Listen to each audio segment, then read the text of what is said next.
Hey everyone, these are called fire hydrants or hip abductions, and I wanted to show you them and give you a few cues and things you need to be watching out for. So one, keep your head in line with the rest of your spine. Don't let your neck come down and hang loose. Keep that neck in line with the spine and let the movement come from the hip, not an arch in the low back. So keep your core tight and really focus on moving that glute instead of the low back. So laying down on your side using your arm as a pillow, keep your bottom leg firm and glued, pressing into the floor, and lift the top leg. Just use the muscles in your glutes to help lift that leg. Sometimes we have a tendency to let our upper body help our lower body, so try your best to really just use that hip. It helps to kind of place your hand around that glute area to make sure that the glute is working instead of the upper body.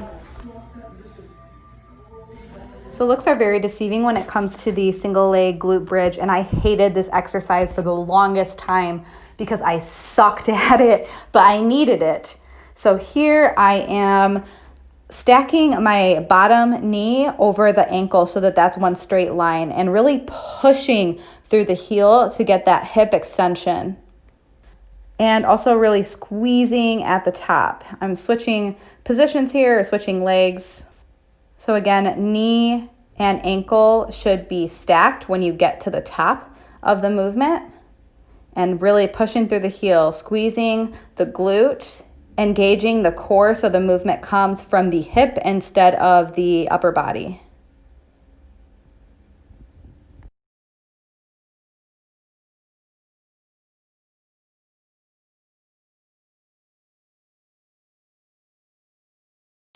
So these are called clam shells, and I honestly hate them too. So having your knees bent, laying on your side, using your arm as a pillow, your hips are going to be in line with your ankles. So bending the knees however is comfortable. Just make sure that the ankles and the hips are kind of lined up. And the movement again is isolated in our glutes. Give me a moment to kind of prepare. I was checking my alignment. If you notice, I'm not really using my upper body to help my leg turn open.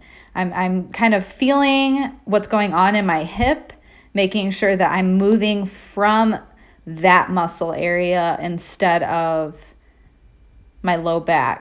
You can also do these without a resistance band to make it a little easier. And this is a single leg deadlift. You can take out the resistance band to make it a little bit easier. The resistance band just adds a little bit of extra glute activation in there. But balancing on one foot and looking at one point. This is a pretty tough exercise. It took me a while to get the hang of it, maybe the course over 2 years. So if you can't do this, be patient with yourself and just keep trying. Here I'm doing a weighted plank. You can also do these without weight, and you can also make them a little bit easier by going down to your knees. Just make sure that your shoulders stack above your wrists and that you're pushing back through the heels, squeezing the glutes and engaging your core, keeping the neck in line with the spine.